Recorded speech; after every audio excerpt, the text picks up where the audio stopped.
Olá para você! Zioncast está de volta e eu tenho que comemorar porque já estava com muita saudade. Estamos de volta com os nossos episódios de podcast através do canal do YouTube Zioncast. Então, você que está aí comigo, já curte, já compartilha que o assunto hoje vai ser bom. Hoje nós vamos falar sobre amores reais entre a espera e a reconquista. E eu estou aqui com duas maravilhosas, com duas mulheres. Uma que escolheu esperar um relacionamento baseado na sua fé e no seu propósito. A outra que reconstruiu um relacionamento que já estava quase fracassado. Mas ela teve fé, propósito, garra, força para reconstruir isso. Então, são assuntos que você deve viver na sua vida. Mas hoje nós vamos ampliar essa fala. Eu quero convidar você para estar junto conosco. Vamos lá? Muito bom. Vou apresentar minhas duas convidadas. Seja bem-vinda, Moab. Seja bem-vinda, Orleane. Tudo bem com vocês? Tudo bem. Já quero agradecer pelo convite. Que maravilha. Eu que agradeço por vocês estarem aqui disponíveis. Bom, vou começar com você, Moab. Pode ser? Com certeza. Maravilha. Moab, eu quero começar com você. A gente vive uma era de imediatismo, né? Hoje nós estamos na geração fast food. O amor, inclusive, é uma dessas coisas, né? Geralmente as pessoas elas querem já comer o recheio antes de pegar pela borda, se é que você me entende. Mas você escolheu ir na contramão disso. Você escolheu aguardar uma decisão, um momento correto e provavelmente já foi até criticada por isso. Essa escolha de você se guardar para um relacionamento, essa decisão que você tomou, geralmente tem algumas dúvidas. Vem muita cobrança? Com certeza. E por que nasceu essa decisão no seu coração? Essa decisão de esperar por alguém, um homem de Deus, um homem valoroso, de me guardar para o casamento. Primeiro tem uma parte espiritual nessa história toda, né? Em 2011 eu tive um sonho onde o Senhor me pedia para que eu me guardasse para o casamento. E Ele me pedia isso da seguinte forma, me mostrando um antes e depois. Antes eu estava viva, tendo relações sexuais, e Ele me mostrava em seguida que eu estava morta. E eu sabia que o motivo era aquele, né? Por isso que a Bíblia diz, o pecado gera a morte. E foi a partir desse sonho que eu decidi me guardar para o casamento. Eu namorava na época. Então, eu sabia que ia ser muito difícil porque ele não tinha essa visão. E, de fato, nós terminamos o relacionamento. E o que acontece? Quanto mais eu me envolvo com inúmeros parceiros, mais decepções eu coleciono. Mas aí, às vezes a pessoa vai me perguntar, tá, mas se guardar para o casamento não é garantia de sucesso. Pode ser que eu me guarde para o casamento e que eu me decepcione. E realmente, de fato, porque casamento não é só se guardar para o casamento. Existem muito mais coisas que você vai precisar para ter um casamento de sucesso. Então, se eu me guardo para o casamento e eu sou uma mulher que eu não sou sábia, que eu grito dentro de casa, que eu faço e aconteço, que eu enfrento o meu marido o tempo inteiro, não importa se eu me guardei para o casamento. Esse casamento está fadado ao fracasso. Deus não tem responsabilidade alguma se eu me guardei para o casamento, mas eu não me desenvolvo. Então, tudo isso partiu a princípio de algo realmente espiritual, de algo que o Senhor falou comigo e me mostrou, e também, porque Ele poderia ter me mostrado isso, eu poderia ter dito, não vou fazer, foi só um sonho, ok. Usar o livre-arbítrio, inclusive? Exatamente, usar o livre-arbítrio, porque assim, Deus não nos obriga, Ele nos mostra, nos direciona, mas aí quem bate o martelo, né, quem toma a decisão de seguir aquilo sim ou não, somos nós. Mas eu pensei no seguinte, para quê? Qual o sentido que existe de ficar me envolvendo com um e outro, quando é muito mais especial, quando é muito mais bacana que eu espere para ser de um só. E eu acho que se eu tivesse o conhecimento que tenho hoje, que adquiri, né, nos últimos anos, desde quando eu tinha ali 13 anos, 14 anos, 15 anos, 16, que está começando ali, né, aquele despertar, né, para olhar para os meninos e aquela coisa, se eu tivesse o conhecimento, ou pelo menos 20% do conhecimento que tenho hoje, eu simplesmente, com certeza, ia decidir me casar 100% virgem.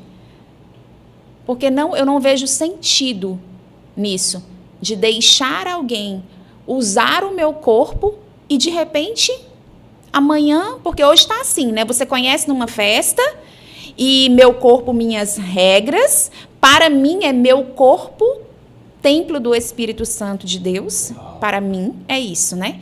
Mas para muitas mulheres hoje é meu corpo, minhas regras, eu faço o que eu quiser. Então você conhece um cara hoje, você sai da festa e você vai ali ter uma relação sexual com ele e amanhã, tchau, eu não te conheço, peraí. Isso é vantagem para quem? Isso é uma vantagem para os homens. Porque hoje os homens, eles têm aquilo que eles sempre quiseram ter, só que sem fazer esforço nenhum. Entende? Antigamente, para um homem ter uma mulher, ele precisava colocar uma aliança no dedo dela. Enfrentar o pai, enfrentar a mãe, cortejar realmente aquela moça. Hoje não, ele só precisa ir para uma festa, falar ali às vezes 5 minutos no ouvido dela e em seguida ele consegue tudo aquilo que ele quer. Então isso é vantagem para quem? Para mim, que vou ter o meu corpo usado por um cara que no outro dia ele vai cruzar comigo na rua e pode ser que ele finja que ele nem me conhece? Isso é vantagem para quem? Isso é vantagem apenas para o mundo masculino, que tem tudo o que sempre quiseram ter sem dificuldade. E olha que é uma vantagem e desvantagem, né? Exatamente. E aí depois as mulheres reclamam, nossa, não tem homem, os homens não querem compromisso. E por que eles não querem compromisso? Porque eles não precisam do compromisso para ter aquilo que eles querem. Então, para que eles vão querer compromisso? Então, juntando tudo isso, eu bati o martelo, não, Deus realmente tem razão, e a melhor coisa que eu faço é me preservar e me guardar. E isso já dura aí muitos anos, não é uma decisão que eu me arrependo, porque às vezes a pessoa vira para mim e pergunta assim, tá, mas você ainda não casou, e daí? Agora, porque eu ainda não casei, eu vou ali, eu vou me revoltar com Deus, eu vou me revoltar com a vida, e eu vou sair com um, com outro. Para quê?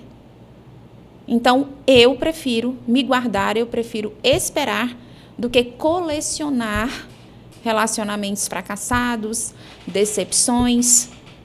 Embora a gente saiba que muitas meninas se relacionam e têm relacionamentos ok, se casam ok, mas não é a minha decisão. E não é o que eu vejo todos os dias, né, com o público que eu atendo, com quem eu converso todos os dias, e também não é a minha história. Então, eu preciso falar sobre a minha história. Eu preciso ver o que dá certo para mim e o que não deu certo para mim. A vida de cada um tem sua história. Exatamente. Pessoal. Exatamente. Aproveitando que vocês já ouviram uma palavra da fala da Moab, agora eu quero apresentar ela de forma muito mais digna, né? Eu queria que vocês conhecessem primeiro a visão dela. A doutora Moab, né? Vamos dizer assim, doutora Moab. Eu nem vou trazer o lado da doutora pelo lado da odontologia, mas a Moab, ela é uma mentora de mulheres. Ela é escritora do livro Por Que Não Me Casei Ainda. É uma parceira, uma amiga, minha aluna, de aula para terapia. É uma terapeuta excelente, então vocês ouviram dela, a história dela. Antes de ouvir a tua opinião, Oliane, eu quero fazer só mais uma pergunta para você. Okay. É mais difícil, Moab, você passou pelos dois universos. Você iniciou a vida sexual.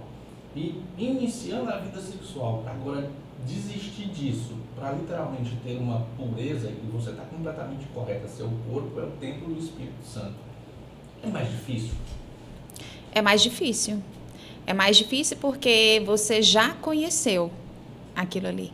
Então, para mim, né, na minha visão, é mais difícil, principalmente no meu caso, que eu estava dentro de um relacionamento, eu estava apaixonada, e eu sabia que a possibilidade dele terminar comigo era assim de 99%. Mas qual é a minha visão? Se o cara termina com você pela relação sexual, mais cedo ou mais... Não tinha amor. E mais cedo ou mais tarde, mesmo que você se entregue para aquele cara ali, ele vai terminar com você de qualquer maneira. Entende? Porque quando há amor, ele é capaz de esperar, porque ninguém morre. Se ficar sem relação sexual, só a prova viva disso. Ninguém morre. Tá, e a prova vivíssima.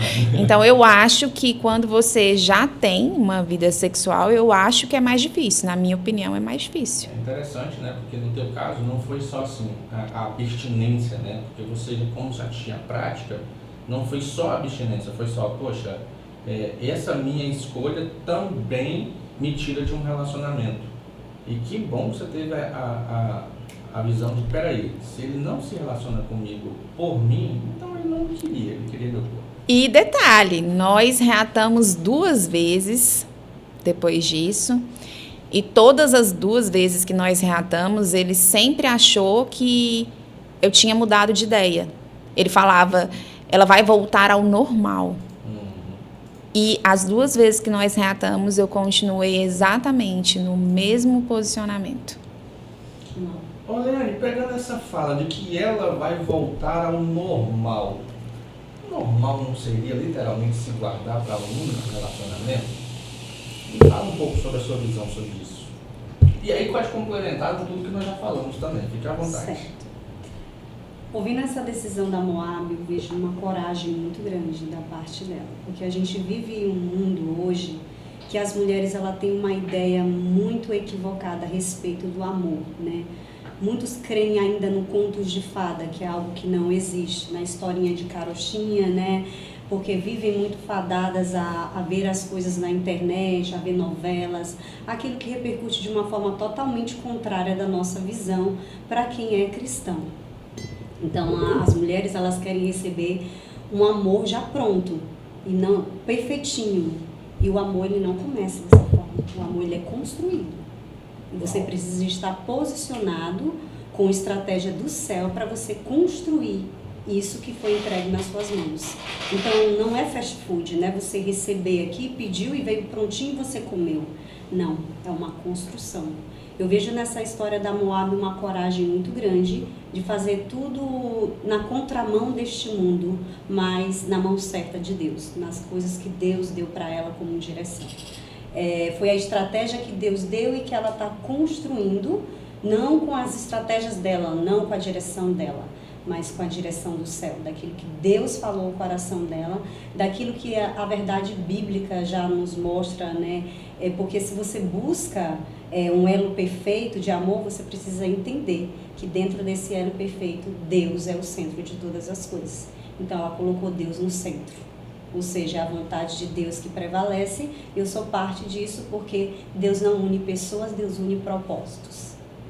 Uau! Uau! Moab, nesse tempo que você... Tem quanto tempo que você decidiu isso? 14 anos. Uau! 14 anos! Uau! Nesse tempo... Em agosto, né? Completa 14 anos. O que você descobriu sobre você mesma nesse tempo?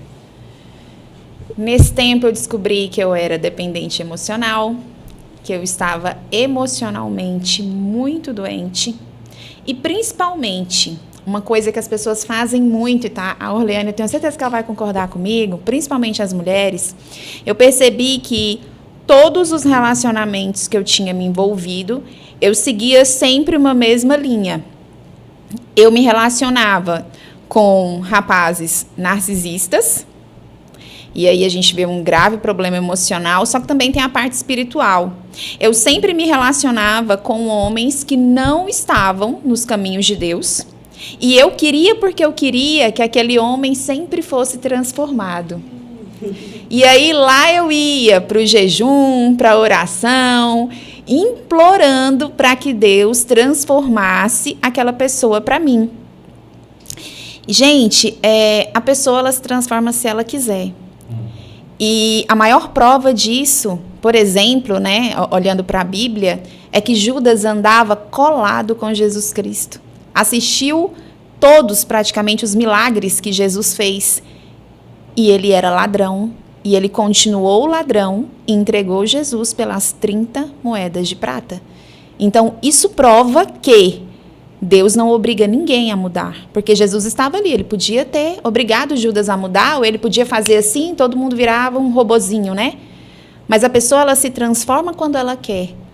Então, eu percebi isso, que eu tinha todos esses, não vou dizer defeitos, mas todos esses problemas, né? Emocionais e espirituais. Muito dependente emocional, e o dependente emocional é a maior vítima do narcisista.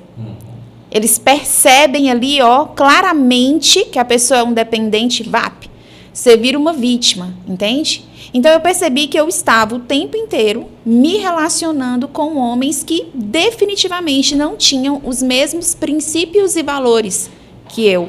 Principalmente depois que eu me entreguei para Jesus. Gente, isso, assim, eu durante todo esse tempo de espera, eu não fiquei 14 anos me transformando. Durante esses 14 anos, 7 eu passei orando por uma pessoa para que Deus mudasse essa pessoa. Uau! 7. Então, foram 7 anos de tempo perdido. Então, assim, ali em 2019, eu comecei realmente a ter alguns insights, né? E aí eu falei, gente, eu preciso buscar. Por que que eu sou assim? Por que que eu insisto para Deus transformar homens que visivelmente não são para mim, não tem nada a ver comigo? Por que que eu dependo tanto emocionalmente das pessoas, do amor dos outros e etc. Então, em 2019, eu comecei essa busca. E se eu contar para vocês que até o ano passado, ali, 2024, né, início ali, eu ainda achava, não, pode ter isso aqui, Deus vai... Gente, e assim, falando bem espiritualmente mesmo, um dia o Senhor ministrou realmente no meu coração durante um culto. Eu comecei, na minha mente, começou a passar, assim, vários, como se fosse um filme, sabe? De rapazes que eu achava bonito, isso e aquilo, e aí Deus falou para mim, falou, eu não tenho isso para você. Não adianta. Eu não tenho isso para você. Eu tenho princípios e valores alinhados ou é não. E ali, um negócio... Gente, aconteceu alguma coisa dentro de mim. Daquele dia em diante, eu nunca mais olhei para alguém que não tivesse princípios e valores alinhados aos meus princípios e valores de Deus. Então, assim, eu aprendi muita coisa durante esse tempo. Mas, assim, emocionalmente, espiritualmente, a gente confunde muito. A gente confunde muito as coisas de Deus. A gente confunde muito o que Deus fala com a gente. E a gente principalmente se confunde muito no emocional porque a gente acha que o defeito está nos outros. Ah, porque ele fez isso comigo, porque ele era narcisista, porque ele era isso, porque era... E eu? Então, assim, os maiores insights que eu tive, de fato, foi a parte emocional de descobrir que o problema não estava no outro, que o problema estava em mim e eu estava atraindo aqueles padrões porque existia um problema em mim que me fazia atrair aquele tipo de homem, e espiritualmente, quando eu entendi que os princípios e valores, eles precisam estar alinhados. Se não tiver, como diz, é bomba. É bomba, é sofrimento. Porque assim, você vai começar a se relacionar, gente, eu falei sobre isso hoje de manhã. Você vai começar a se relacionar, você precisa observar qualidades e defeitos. E se você consegue suportar aqueles defeitos. Porque pode ser que aquela pessoa, todo mundo tem defeito, mas pode ser que aquela pessoa mude, mas pode ser que ela não mude nunca. Assim como eu tenho qualidades e defeitos, e pode ser que eu mude alguns defeitos que eu tenha, que eu perceba isso e eu queira mudar. E pode ser que eu também nunca mude. Então, toda vez que a gente se relaciona, a gente precisa fazer a seguinte pergunta. Ele tem esse e esse defeito. Se ele nunca mudar isso aqui, eu estou disposta? Se a resposta for sim, ok, vai em frente. Se a resposta for não, e você não, mas eu vou orar isso aqui, pode sair fora, porque vai dar ruim. Uau! Bom, a gente está falando aqui num padrão e falando sobre princípios de que, pensando no relacionamento como uma corda de três fios, né? Uma corda de três, sei lá como é que eu falo. Dobras. Colocando a terceira dobra do relacionamento, Deus, né? Sim. O princípio do Senhor. Mas e as pessoas que não são cristãs? Qual é o impacto disso, desse não se guardar para essas pessoas? Eu vou apertar vocês agora. Quer responder, Leane? Vai aí, que eu já falei demais.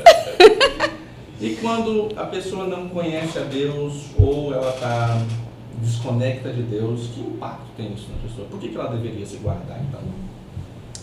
O primeiro impacto que tem na vida dessa pessoa é ela acarretar problemas emocionais atrelados à alma dessa pessoa para ela mesma. Uau! Porque há uma junção, né? Quando você se conecta com outra alma, com outra vida, com a pessoa, tudo que está na vida daquela pessoa automaticamente ele vai vir para você. Então, durante o ato, vamos dizer, sexual, se for uma pessoa que ele não é cristão, ele não tem um conhecimento das coisas de Deus, ele não é uma pessoa que se diz, né, vamos dizer, acreditar, que esteja na mesma crença que você, certamente aquilo que está na vida dele é uma fusão, então você vai se conectar e você, a partir daí, você vai sentir o impacto na sua vida emocionalmente daquilo que está na vida do outro. Ou seja, numa relação sexual eu absorvo tudo que essa pessoa tem, tudo que essa emocionalmente pessoa tem, falando. emocionalmente. Então, se emocionalmente, com certeza também, e aí não tem como fugir, espiritualmente também vem.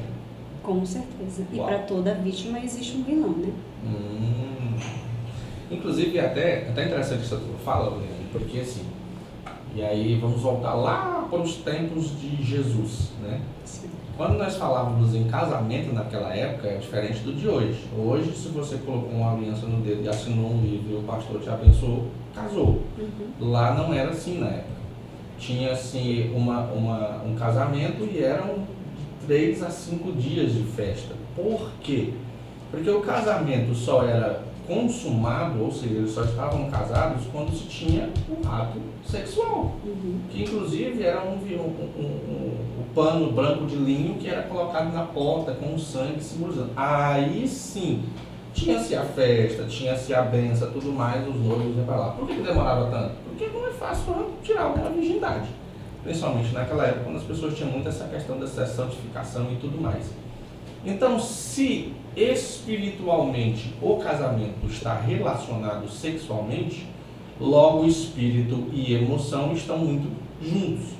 Então, cada vez que eu tenho um ato sexual, eu estou me casando com alguém. Concordam comigo? Ou seja, se eu estou tendo um casamento espiritual com diversas pessoas, logo o que você me diz faz muito sentido. Porque se eu tenho uma relação, além de eu colher tudo daquilo, eu estou tendo uma aliança de sangue com essa pessoa. Sim. E toda aliança se vem os ônus e os bônus.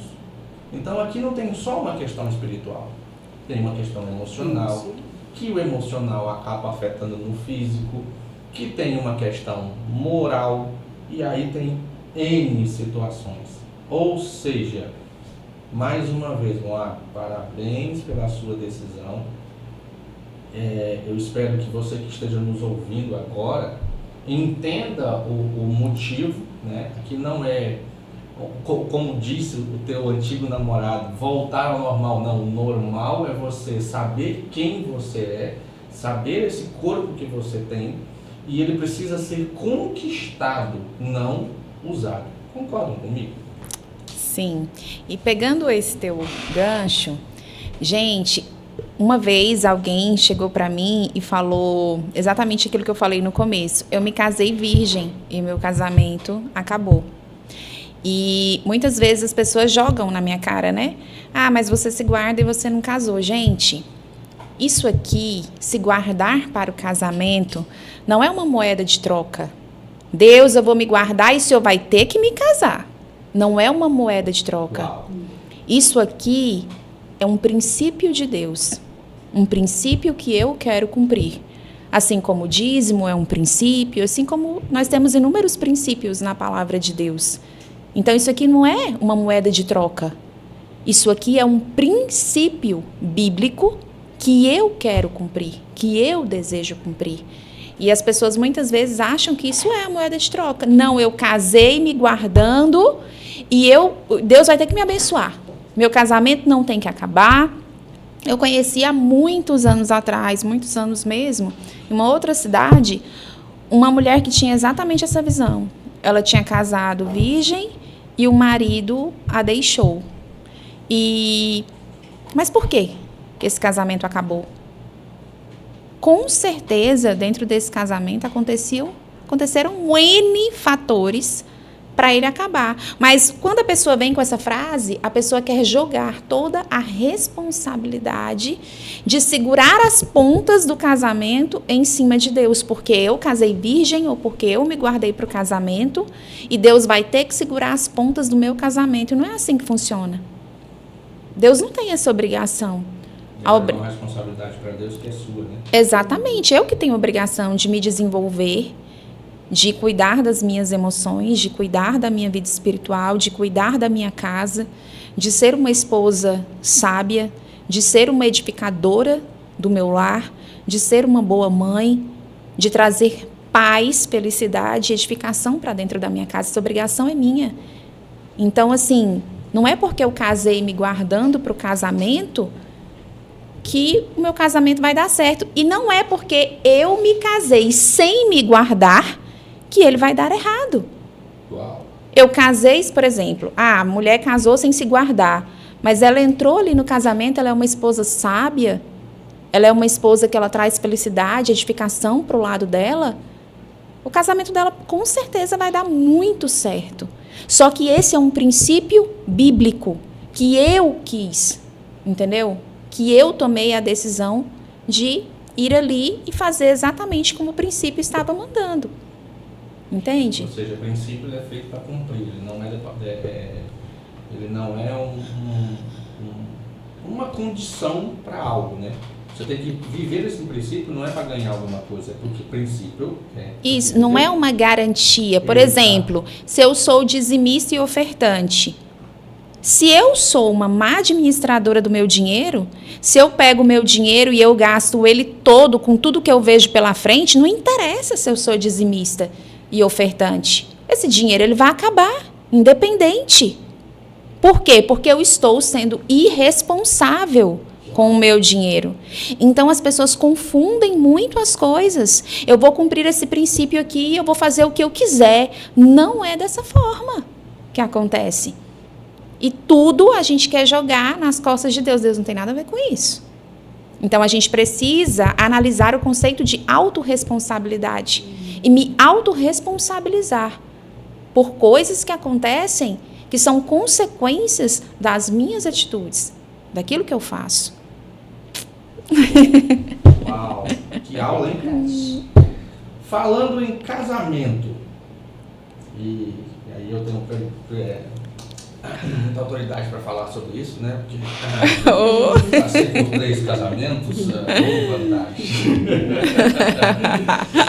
Orleane, terapeuta, profeta, pastora, cantora, que dom Deus te deu, hein? Uma voz não só profética, como uma voz linda para adorar ao Senhor.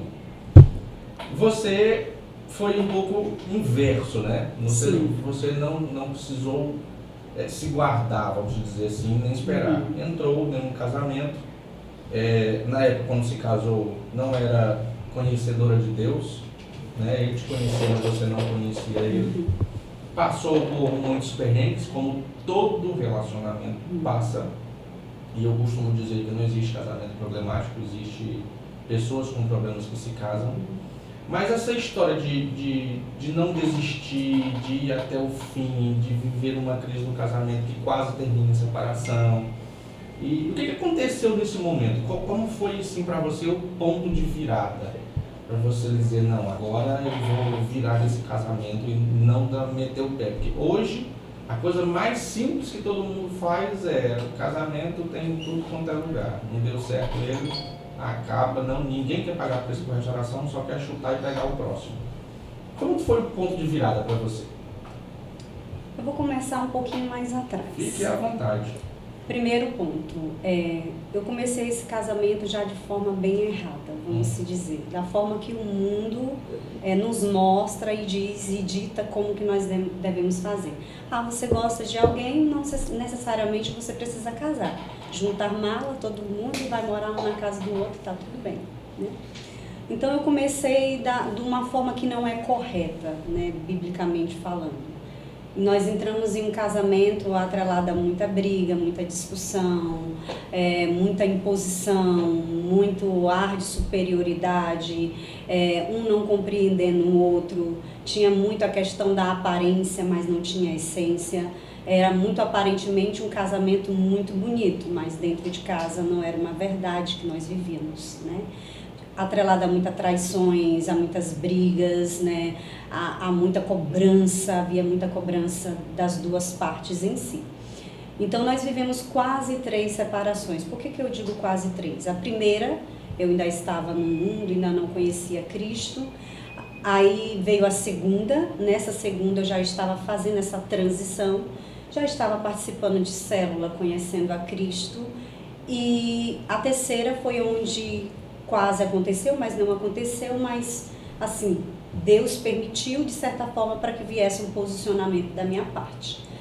Eu digo que foram as 3 fases, a fase do ensinar, do promover e a fase, na verdade, do ensinar, a fase da preparação e a fase da promoção de Deus.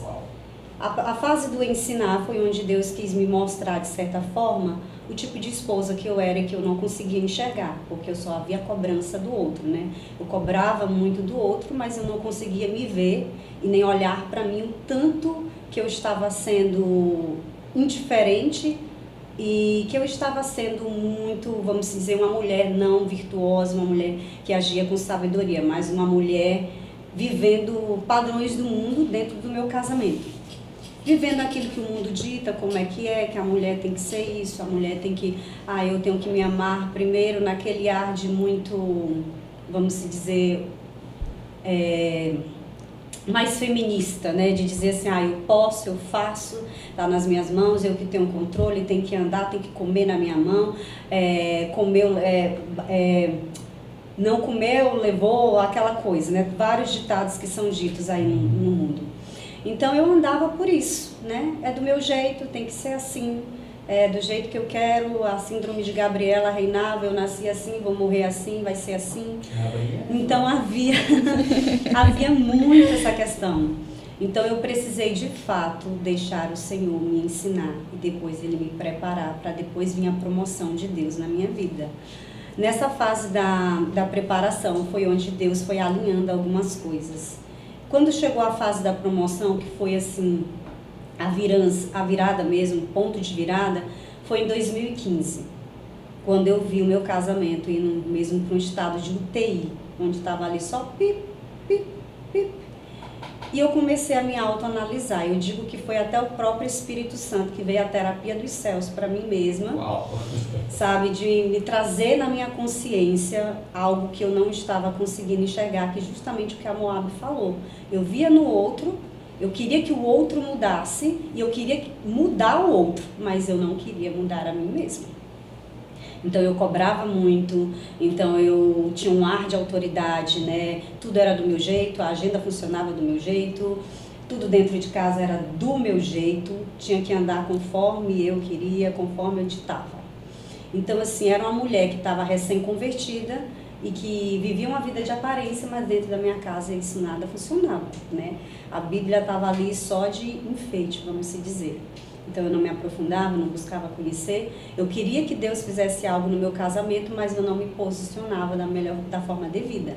Porque existe 2 formas. Existe a mulher sábia e existe a mulher sábia de forma estratégica. E aí é o ponto que nós mulheres precisamos nos posicionar e buscar ter esse discernimento. Eu posso agir com sabedoria, de acordo com o conhecimento humano, daquilo que Deus nos dá, porque o que é que diz Daniel 2:21? Que Deus é quem dá sabedoria aos sábios e entendimento aos inteligentes. Ele deu. Então nós, o homem, vamos se dizer por si só, tanto mulher como homem, generalizada aí, Deus nos deu a sabedoria, Deus nos deu o entendimento, Deus nos deu o conhecimento.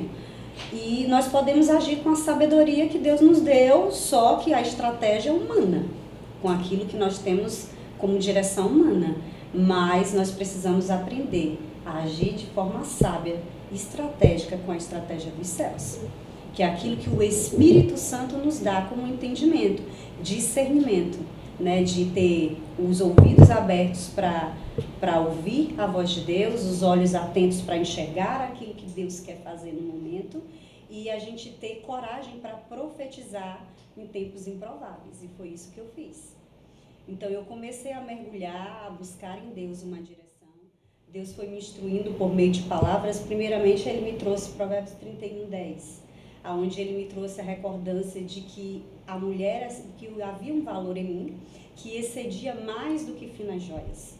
Só que eu não me via assim, porque eu estava atrás de uma aceitação, eu estava atrás de uma validação, eu era dependente emocionalmente também. Então eu queria que meu marido me reconhecesse pelo jeito que eu era, impondo, falando como que era que é para fazer, que tinha que ser assim, que a roda tinha que girar do meu jeito, mas não era daquela forma. Então, o que eu consegui fazer em Deus de forma estratégica foi o seguinte: voltar os meus olhos para mim mesmo. Se eu não tenho poder sobre o outro, eu comecei a analisar a mim mesmo. Então, o que a palavra diz? Examine-se o homem a si mesmo. Então, eu comecei a me examinar. O que eu preciso mudar? O que eu preciso tirar de mim? O que eu preciso acrescentar daquilo que Deus diz quem eu sou? Porque até então eu não sabia o que eu fazia. Eu estava muito assim, perdida dentro disso tudo. Porque lá fora, muitos me conheciam profissionalmente como a Orleane, né? A Orleane é top, a Orleane é 10, né? Lá fora, mas dentro da minha casa, os meus não podiam dizer isso ao meu respeito. Porque eu tinha um ar de autoridade que fazia com que todos se sentissem uma marionete na minha mão. Tudo tinha que andar conforme o meu jeito, a minha filha, meu esposo, todos tinham que fazer tudo do meu jeito. Então, assim, e aonde era que estava o princípio de tudo? Onde é que estava a mulher virtuosa? Onde é que estava a mulher com sabedoria agindo de forma estratégica? Não havia, então eu precisei me posicionar nesse lugar. Foi aonde o Espírito Santo veio trazendo toda essa direção de Provérbios 31:10, aonde o Senhor me fez refletir na história de Esté e de Vasti. A gente olha uma história muito linda, onde nós vemos Esté era uma mulher, uma menina, vamos dizer, que a gente vê judia, órfã ali, criada pelo seu tio, mas ela foi uma mulher que foi ensinada a ser esposa, enquanto Vasti foi ensinada a ser rainha. Por isso que dentro do palácio, ela não se comportava como uma esposa. Uau. E aonde o Senhor me trouxe a consciência disso. Você quer ser rainha dentro da sua casa, mas você não foi ensinada a ser esposa. Então eu precisei voltar o meu olhar para isso. Você está construindo muros, você não está construindo ponte. Estela construiu ponte. E pontes, elas dão acesso, você não está dando acesso. Como que você vai chegar diante do rei e ele vai levantar o cetro para você e dizer que você pode falar, se você não está tendo autoridade para isso? Então eu decidi construir pontes e parar de levantar muros dentro da minha casa. Não vou dizer que foi fácil, porque não é fácil, né, Moab? A Moab que se separa aí, vive uma vida separada para Deus, né, de virtudes. A gente sabe que a gente enfrenta os desafios. E eu enfrentei os desafios dentro da minha própria casa. Porque dentro desse período, quando meu esposo, que estava ainda no mundo, viu que eu tinha baixado a retaguarda das coisas, e foi aí que ele começou a agir mais intensamente para destruir aquilo que eu estava construindo. E eu precisei agir de forma sábia e estratégica. Com a estratégia dos céus e não com a minha estratégia. Porque aí que está o ponto-chave da mulher sábia. É agir de forma sábia, mas estratégica. Não com as suas estratégias, a estratégia do céu. De visão, de direção e de posicionamento. Uau! Olhando de forma muito prática, qual que é a grande diferença que você viveu no início do relacionamento? Vamos lá, no início do relacionamento, provavelmente você era uma pessoa que estava rodeada de muitos amigos, muita festa, muita farra, se divertindo com o marido, com aquilo. Então é aquele ambiente de alegria total. E você, de repente, quando percebeu que você precisava olhar para dentro de si e que aquilo estava errado, qual foi a grande diferença que você viu? Poxa, eu vivia num ambiente de alegria, mas eu não era feliz. E agora eu estou externamente saindo desse momento de alegria, mas eu estou feliz. De forma prática, como foi isso na sua vida? Essa alegria, primeiramente, ela mudou quando eu conheci Jesus, né? Então eu entendi que aquilo que estava lá no mundo era muito ilusório e eu precisava fazer a separação. Precisava me posicionar naquilo que realmente eu queria viver. Se eu queria um casamento feliz, pleno, um casamento de cumplicidade, de companheirismo, de propósito, eu precisava dar um passo de fé. Eu precisei dar esse passo. E aí foi quando eu, de fato, entendi, né, e me posicionei em buscar em fé. Deixar as coisas velhas para trás e avançar para o alvo daquilo que eu queria, em Deus, não mais com a estratégia do mundo, mas em Deus. Ou seja, a felicidade não depende de ninguém. Não. Depende de você com uma conexão genuína com o Criador. Com o Criador. E o posicionamento. E posicionamento. O posicionamento correto, né? Porque às vezes a gente se posiciona, mas não de forma correta.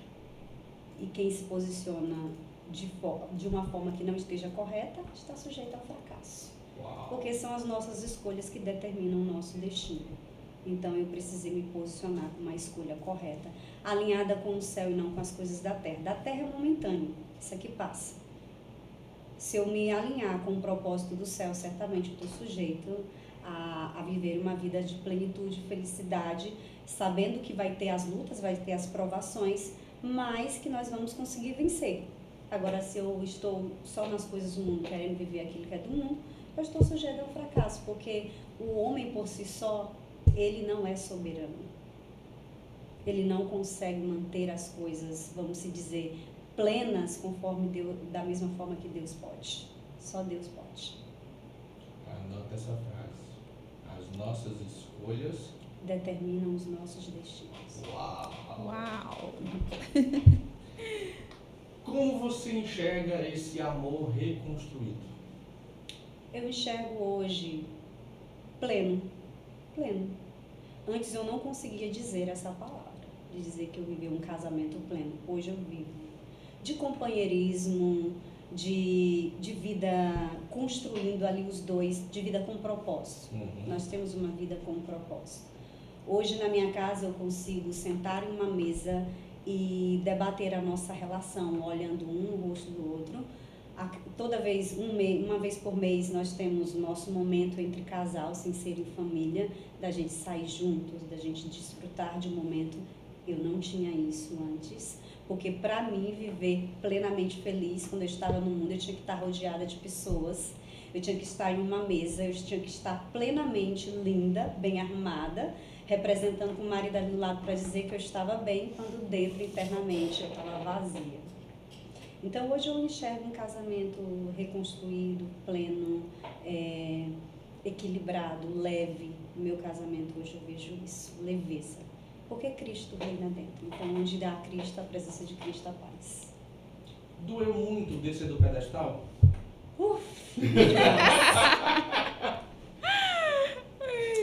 Precisei matar a velha Orleane e deixar nascer uma nova. E a gente sabe que é aquele processo da cebola, né? Vai tirando uma casquinha até...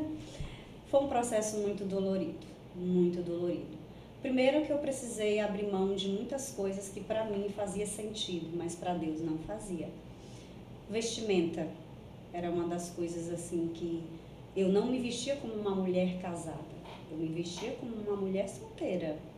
Então, para mim, estava tudo bem. Até porque estava posicionada assim, né? Sim, justamente. Então, assim, para mim, aquilo ali era a forma que eu me sentia bem. Mas, na verdade, no fundo, emocionalmente, era a busca de uma validação, de uma aceitação. Então, eu queria ser aceita. Eu era piolho de academia, né? Eu era de segunda a sábado dentro de uma academia, para manter um padrão de corpo imposto pela sociedade, que era o corpo perfeito. Então, o corpo perfeito é esse. Então, como eu sofri muito na minha adolescência devido à magreza, né, excessiva, Olivia Palito, aquela coisa. Os bullying. Então, os bullying da vida. Então, quando eu tive o prazer de experimentar a primeira vez essa vida de se cuidar do próprio corpo, eu comecei a olhar por outro lado. de querer exibir aquilo, né? Era uma forma de tampar a ferida emocional que estava lá dentro, de não se sentir aceita, não se sentir validada pelos outros. Então eu queria uma validação, queria algo que me aceitasse. Então não havia uma identidade. E aí nisso eu comecei a investir no meu próprio corpo, né?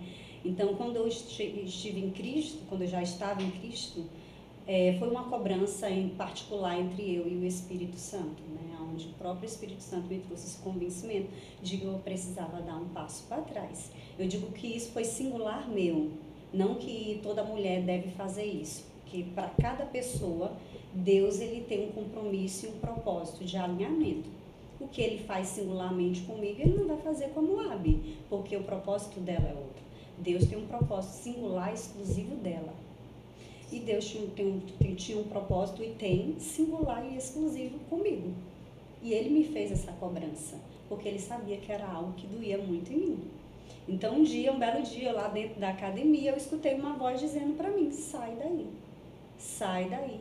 Olhei para trás, não vi ninguém, e eu digo, poxa, fiquei até achando que alguém tinha passado, falado algo para mim. E essa voz foi audivelmente, e eu entendi ali naquele momento que era o momento de parar. E eu me posicionei e parei, assim, não vou dizer que foi da noite para o dia, comecei a diminuir. Para quem ficava 2 horas dentro de uma academia, começou a diminuir para 1, e logo em seguida o que era uma semana se tornou 3 dias na semana, depois 2, depois definitivamente eu mesma, por decisão, não quis mais ir e me abdiguei deste lugar, né, e fui para dentro da minha casa, onde Deus me chamou para dentro para me cuidar daquilo que não funcionava, que era dentro do meu lar. Eu funcionava muito fora, mas eu não funcionava dentro da minha casa. Eu funcionava como um profissional lá fora, como uma amiga, como um colega de muitas pessoas, mas dentro da minha casa eu não funcionava como esposa, como mulher, como mãe. E Deus me chamou para esse tempo, de parar de funcionar lá fora e começar a funcionar dentro do meu lar.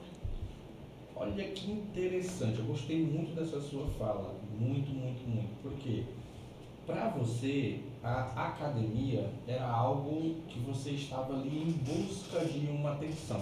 Você estava querendo ser validada. Em compensação, nós temos a Moabe, que frequenta a academia de forma muito tranquila, porque ela já não busca mais essa necessidade de validação. Ou seja, não é a academia, o problema não é a academia, é o que você quer fazer na academia. Sim. Então já fica aqui um alerta.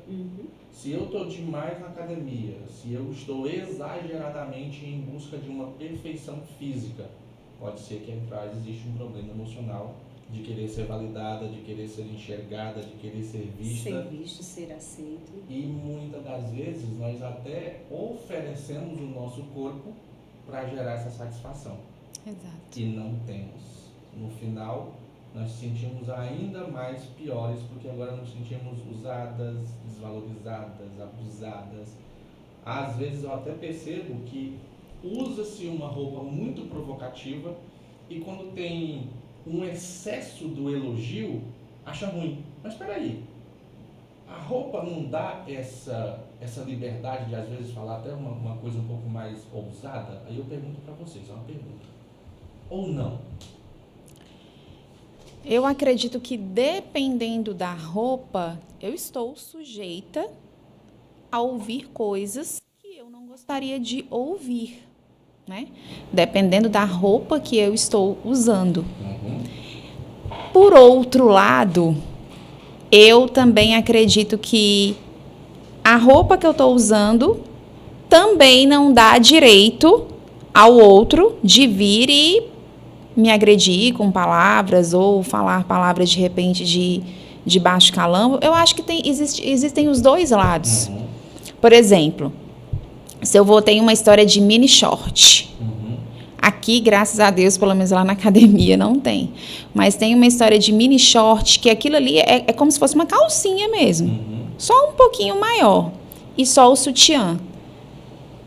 Como que eu vou para a academia praticamente de calcinha e sutiã e eu não quero que ninguém olhe para mim, eu não quero que ninguém fale nada, porque se eu estou mostrando tudo aquilo ali, eu estou querendo chamar a atenção de alguém.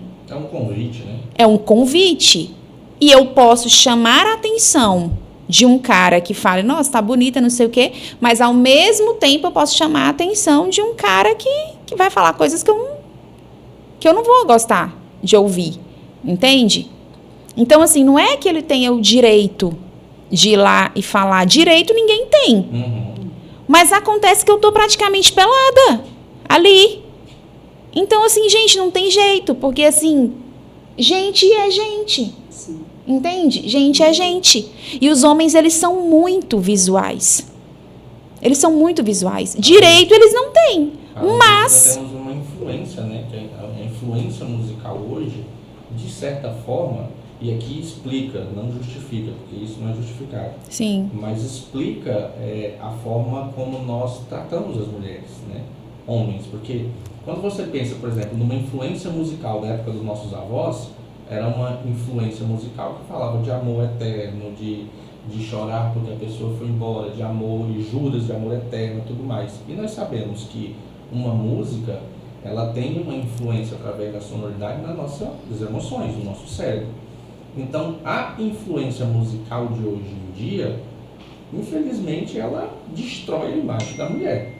E aí uma imagem, como você colocou, visual, é como se ela desse uma permissão para que o homem avance o sinal. Claro, nós estamos falando aqui de menino, não estamos falando de homem. Sim. Né? Que o homem, inclusive, já quero deixar aqui no próximo podcast, nós vamos falar um pouco sobre esses homens que estão precisando, né, de homens nessa sociedade. Então, fica ligado no próximo podcast. Concordo com você. Para a gente fechar contigo, Leandro, o que mudou em você essas atitudes suas? O que mudou em mim, hoje eu sou uma mulher que não busco mais validação, mas que gera transformação. Então eu decidi sair deste lugar de busca por validação e começar a gerar transformação a partir de mim e não do outro. Uau! Foi isso que mudou. Moab, Uau. o que te tocou, o que te mais tocou na história da Orleane? Na história da Orleane, o que mais me tocou, que mais me chamou a atenção, na verdade, foi a lapidação dela, né? Da parte de quando ela era... Eu me identifiquei, na verdade, isso, a palavra correta é essa, identificação. Eu me identifiquei com essa Orleane, vamos dizer assim, sargentona, dentro de casa, que queria fazer e acontecer, porque eu era exatamente do mesmo jeito. Brutona, né? A Brutona. Lembra? Gente, já me apelidaram de Brutona, tá? Só para vocês saberem aqui. Então nada a ver com isso, viu, gente? Nada a ver com isso, tá? Eles já me apelidaram de Brutona. Então, assim, claro que a gente tem uma essência, entendeu? Nós temos uma essência. Talvez aquela mulher que ela é muito brutona, ela nunca vai conseguir, talvez ele seja aquela menina meiguinha, aquela coisa, porque aquilo ali, se ela, de repente, se ela virar aquela meiguinha, aquilo ali vai ser um personagem. Mas eu posso me posicionar e ser mais feminina, um pouco mais delicada, escolher melhor as palavras. Então, assim, essa mudança da Orleane me chamou muita atenção e me impactou muito, porque eu me identifiquei muito com o que ela era antes, né? Me identifiquei assim, porque eu era dessa forma, né? E que me tocou foi ela também não desistir do casamento dela, porque muitas mulheres teriam... eu vou pro mundo aí, eu vou fazer acontecer, eu arrumo outro, como dizem por aí. E ela não desistiu do casamento dela. Ela buscou em Deus estratégia e ela realmente reconheceu que ela precisava, né, dessa mudança. Então, eu me identifiquei demais, porque foram coisas que eu identifiquei em mim, né? E também descobri que eu precisava mudar. Então, assim, foi isso. E por trás dessa brutona, né, dessas brutonas, existia uma mulher em busca de algo. Sim. E Orleane, para você, o que fez sentido? O que te chamou a atenção na história da Moab? Eu creio que na mesma linha que ela falou. Isso, nessa questão dela ter se permitido ser moldada, né, lapidada. Porque olhar para Moab hoje, a gente vê que isso é nítido, né? O diamante que ela tem se formado, que ela tem se permitido ser formada na mão do Senhor. Ela não é uma mulher só de conhecimento natural do homem, ela é uma mulher de conhecimento profundo em Deus. tem olhos espirituais, a gente consegue ver, a gente consegue enxergar, a gente vê o brilho de Jesus nela. Então eu vejo uma mulher que se permitiu ser lapidada, que vive em constante transformação e reconstrução em Deus. Uau. Moab, nós Oi. estamos com um monte de gente aqui e vai aumentar ainda mais. Estão nos assistindo, principalmente mulheres que se identificam com a história de vocês duas. Talvez só a sua, talvez das duas. E nós conseguimos captar nesse bom bate-papo, que bate-papo gostoso, que independente de você se guardar, não se guardar, se casar, não se casar, separar, continuar no relacionamento ou não, tudo isso tem um fruto emocional. E o fruto emocional também tem um espelho espiritual. Eu quero tirar a espiritualidade de lado, porque isso é uma escolha de cada um. Mas emocionalmente falando, isso precisa ser tratado para que você tenha um bom relacionamento, para que você tenha uma identificação com você mesma, para que você não precise usar a sua imagem para chamar a atenção, para que simplesmente seu corpo, sendo ele bem cuidado ou não, ele tem uma função dentro de um relacionamento. Para essas mulheres que conseguiram identificar isso, como é que elas fazem para encontrar a Moab e qual é o tipo de trabalho que a Moab pode oferecer a essas mulheres? Bom, todas as mulheres que estão nos assistindo, vocês conseguem me encontrar lá no meu Instagram, @moabgarcia. Acho que vai aparecer aqui, né? Vamos colocar a direitinho aí, Moab Garcia. Ok. E nós temos lá a mentoria Mulher Rubi, onde nós realmente, eu e mais outros professores também, meus convidados, nós lapidamos você que ainda é uma pedra bruta até que você se torne um rubi. Temos parte espiritual, emocional, falamos também sobre autoestima, cuidados com a pele, cabelo, maquiagem, etiqueta e elegância. A mentoria Mulher Rubi realmente é para lapidar a mulher da cabeça aos pés. Deixar a mulher realmente pronta emocionalmente, espiritualmente, externamente, em todas as áreas da sua vida. E tem o meu livro também, né? O meu livro, Porque Você Não Se Casou Ainda, onde eu conto muito da minha história, histórias de relacionamentos, histórias que eu vivi. Tem muita parte emocional, espiritual, tem ensinamentos emocionais, ensinamentos espirituais. Então, é um livro muito bacana e que vai ajudar muito as mulheres emocionalmente, espiritualmente. O livro vocês encontram na Amazon. Uau! Então nós temos aqui uma mentora e a Orleane, que é uma terapeuta. Se você precisar também, ela é uma excelente pastora. E tem, assim, ela tem o WhatsApp de Deus, gente, sabe? Ela tem o WhatsApp de Deus. Quando Deus quer falar com alguém, manda só uma mensagem para ela ouve e transmite. Eu não sei se às vezes Deus fala com tanta braveza igual ela fala pra gente, não, mas ela fala. Então, ela é uma pastora, ela é terapeuta de mulheres. E quem quer uma transformação na terapia, como faz para te encontrar, Orleane? Primeiro tem o meu Instagram, né? orleanealmeida.a. E para me encontrar é através de lá, pelo direct ou pelo WhatsApp. Também temos um grupo de devocionais exclusivo para mulheres, onde tem mulheres de todo o Brasil, de vários estados e até fora do Brasil, inclusive tem mulheres lá, onde a gente aborda temas durante cada semana, de segunda a sexta, né, desses devocionais, aonde traz a espiritualidade, também traz a questão emocional, para que mulheres se encontrem nela mesma, né? Encorajando mulheres por meio da fé e da palavra ao seu real propósito. Na terapia, eu trabalho o resgate de identidade, o autoconhecimento, a ressignificação de crenças, traumas e emoções. Eu ajudo nesse processo de se reencontrar e de saber lidar consigo mesmo, né? De se encontrar e saber lidar consigo mesmo. Não com aquilo que condiz ao outro, mas consigo mesmo. Porque quando nós resolvemos internamente, automaticamente o que está à nossa volta também é sujeito. Né? Uau! Uau. E pra gente fechar, se vocês pudessem falar com uma mulher que vocês estavam, o que vocês diriam para essas mulheres? A primeira coisa que eu diria é: cuide do seu emocional e do seu espiritual, porque se você está doente por dentro, aqui fora, na verdade, eu vou mudar a frase. O que está acontecendo aqui na vida externa é um reflexo do que está acontecendo na sua vida interna, no seu interior, no seu mundo emocional, no seu mundo espiritual. Então, porque assim, o que acontece? Só para finalizar, as pessoas, elas não ligam muito, né? Algumas, ou pelo menos a maioria, eu acredito, não ligam muito para a vida emocional. Acham que às vezes é bobagem fazer uma terapia, isso e aquilo. Muitas ficam só ali na igreja, orando, orando, orando, orando, mas estão doentes emocionalmente. Então, assim, é muito importante você cuidar não só do seu espiritual.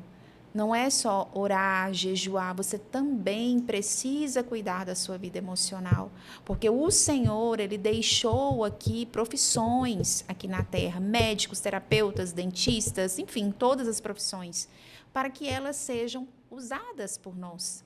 Então, a primeira coisa que eu acho que uma mulher tem que fazer para sair de onde eu estava e chegar até aqui é fazer exatamente o caminho que eu fiz, que foi buscar ajuda emocional, ajuda espiritual, desenvolver virtudes, me curar de dentro para fora, curar as minhas emoções, curar a minha vida espiritual, realmente buscar realmente essa cura, essa transformação. Não desistir dessa busca. Então, buscar realmente saber, descobrir quem você é em Deus, buscar a sua verdadeira identidade e parar de realmente fingir, né? Porque nós costumamos, assim, o ser humano tem um costume, né? De colocar ali a capa de um personagem e sempre, não, tá tudo bem, tá tudo bem, tá tudo bem. E jogando ali para frente. E quando a bomba explode, você tá completamente doente e muitas vezes você não consegue mais levantar. E é por isso que muitas pessoas se suicidam, né? Porque elas vão acumulando coisas ali, fingindo que estão felizes e que a vida está ótima. E elas entram num processo de negação. E elas não se cuidam. Então, faça o caminho que eu fiz, que a Orleane fez. Cura emocional, cura espiritual, trabalhar realmente de dentro para fora.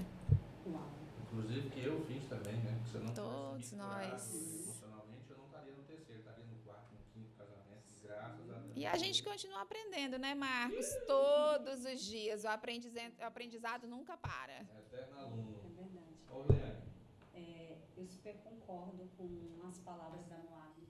E é aquilo que nós conversamos até um dia desse, né, Marcos? Sobre a tríade, né? A tríade do espiritual e corpo, que as pessoas elas estão invertendo hoje no mundo. Ou elas começam pelo corpo, vão para o espírito e por último a alma, vamos dizer. Ou elas começam pelo corpo, vão para a alma e deixam o espírito por último. Mas essa tríade, ela começa pelo que é primordial. É espírito, alma e corpo. Não tem como inverter isso. É um espírito que recebe comandos do céu, daquilo que nós conversamos, da identidade, daquilo que a palavra de Deus afirma, e esse espírito envia tudo para a minha mente, e essa minha mente envia comandos para o meu corpo. Então eu me posiciono de acordo com aquilo que está atrelado ao meu espírito, a minha alma, e o meu corpo ele vai se andar posicionado em direção a isso. Se eu quebro essa tríade, se eu vou trabalhar só o meu espírito e o meu corpo eu esqueço da minha mente, eu estou fadada ao fracasso. Por quê? Se a minha mente não estiver convertida, né?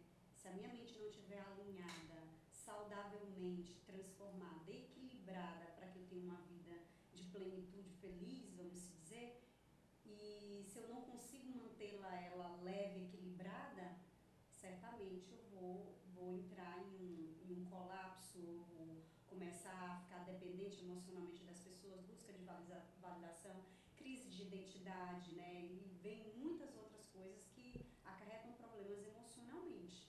Então eu preciso trabalhar isso porque a palavra biblicamente já nos mostra que a mente precisa ser trabalhada. Quando fala, não vos conformeis com a renovação deste século, mas sejais transformados pela sua mente em Cristo Jesus. Então aí está uma mente que precisa ser transformada em Jesus, mas também a qual, conforme a Moab falou, Deus deu